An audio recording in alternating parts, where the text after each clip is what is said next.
A'udzu billahi minasyaitonir rajim. Bismillahirrahmanirrahim. Assalamualaikum warahmatullahi wabarakatuh. Alhamdulillahi rabbil alamin. Wassalatu wassalamu ala asyrafil anbiya'i wal mursalin wa ala alihi wa sahbihi ajma'in.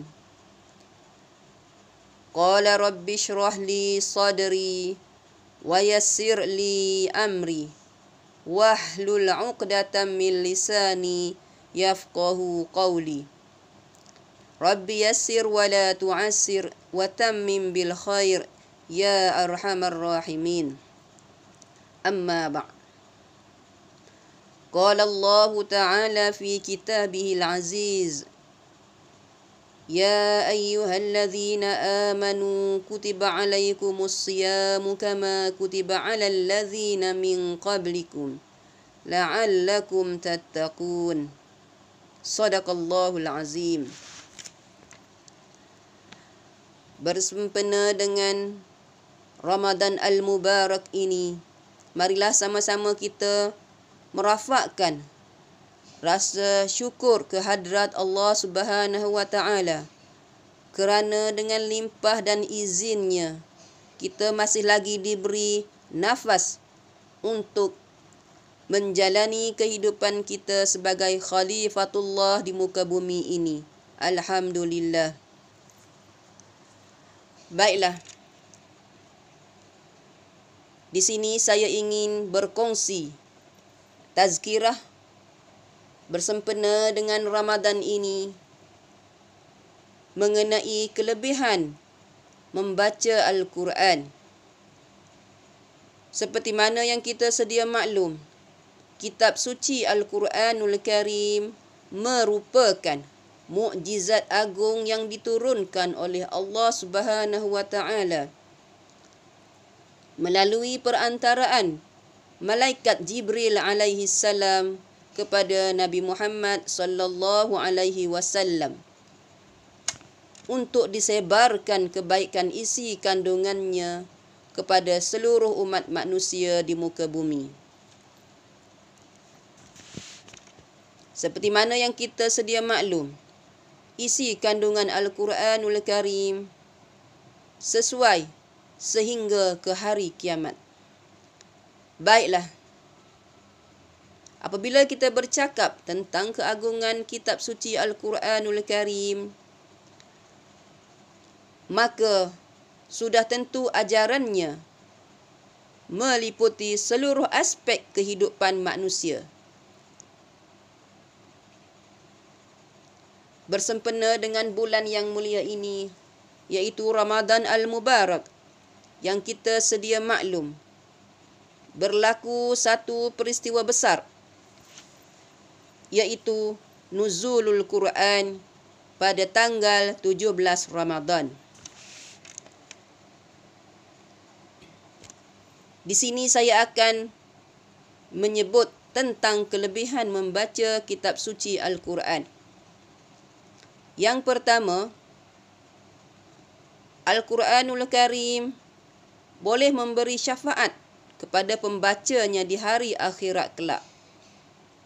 Daripada Abu Umamah radhiyallahu anhu meriwayatkan, aku mendengar Rasulullah sallallahu alaihi wasallam bersabda, bacalah Al-Quran, sesungguhnya ia akan datang di hari kiamat sebagai syafaat kepada pembacanya. Begitulah jaminan yang diberikan oleh Rasulullah sallallahu alaihi wasallam sebagai galakan kepada kita supaya sentiasa mendampingi dan membaca ayat-ayat suci Al-Quranul Karim. Yang kedua, Allah Subhanahu wa Ta'ala menjanjikan pahala bagi mereka yang membaca Al-Quranul Karim. Pahala yang diberikan cukup besar, ganjaran yang diberikan cukup beruntung. Kita akan mendapat ganjaran untuk setiap huruf yang kita baca dari Al-Quranul Karim. Bukannya satu surah, bukannya satu ayat, dan bukannya satu perkataan. Tetapi setiap huruf yang kita baca, kita akan diberi pahala yang berlipat ganda. Sayyidatina Aisyah radhiyallahu anha pernah berkata, "Man qara'a harfan min kitabillah falahu bihi hasanatun wal hasanatu bi 'ashri amsalha. La aqulu alif lam mim harfun walakin alifun harfun wa lamun harfun wa mimun harfun." Siapa yang membaca satu huruf dari Al-Quran, maka baginya satu kebaikan dengan bacaan tersebut. Satu kebaikan digandakan menjadi 10 kebaikan. Dan aku tidak mengatakan alif, lam, mim satu huruf. Akan tetapi alif satu huruf, lam satu huruf dan mim satu huruf. Begitulah gambaran yang diberikan kepada kita bahawa setiap huruf yang kita bacakan daripada Al-Quranul Karim, kebaikannya kita akan dapat setimpal dengan apa yang dijanjikan. Maka marilah sama-sama kita merebut pahala yang disediakan oleh Allah Subhanahu Wa Taala sekiranya kita membaca kitab suci Al-Quran. Lebih-lebih lagi pada bulan Ramadanul Karim, bersempena dengan bulan Nuzulul Quran.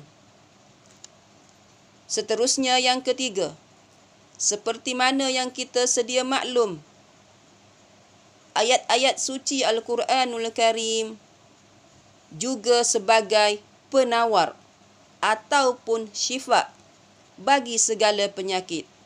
Hal ini disebut dalam kitab suci Al-Quranul Karim, wa nunazzilu minal Qur'ani ma huwa shifaa'un wa rahmatul lil mu'minin, yang bermaksud, dan sesungguhnya kami menurunkan ayat-ayat suci Al-Quranul Karim sebagai syifa, iaitu penawar dan rahmat bagi orang-orang yang beriman.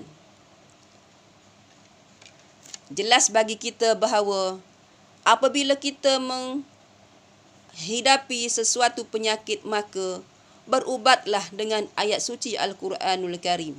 Sama ada penyakit itu berkaitan dengan penyakit fizikal ataupun penyakit yang berkaitan dengan rohani kita.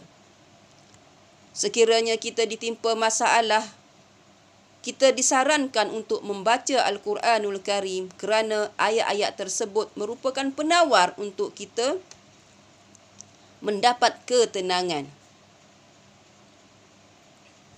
Justru itu, sama-samalah kita membaca Al-Quranul Karim sebagai penawar ataupun sebagai syifa sekiranya kita menghadapi masalah dalam kehidupan seharian. Dan yang terakhir, Allah Subhanahu Wa Taala mengangkat martabat golongan pembaca Al-Quranul Karim.